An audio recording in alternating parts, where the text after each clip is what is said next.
दूसरा बचपन में लिखी कहानी मेरी कैसे बदलती जवानी मेरी, सारा समंदर मेरे पास है, एक बूंद पानी मेरी प्यास है, अगर हम इसका पहला पद पता है, पहला पद कितना दिया है?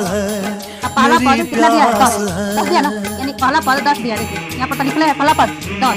तो अगला पद कैसे निकालते हैं? सर्वांतर को जोड़ देते हैं।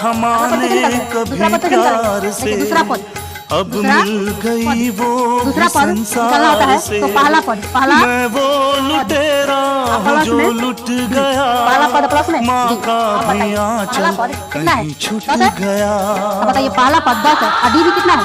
10 है। जोड़ देना तो कितना देगा? कितना जाएगा? डी। और पहला पद कितना है? 10 है। और दूसरा पद कितना है? अगला पद कितना जाएगा? 30। अगला पद कितना जाएगा?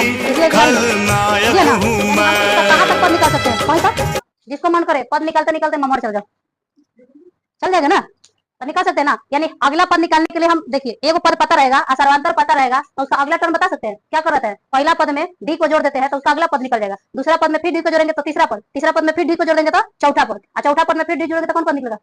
पांचवा पद। तो इस तरह निकाल सकते कि नहीं? तो बताइए इसका टर्म क्या जोड़ेंगे? बोलिए।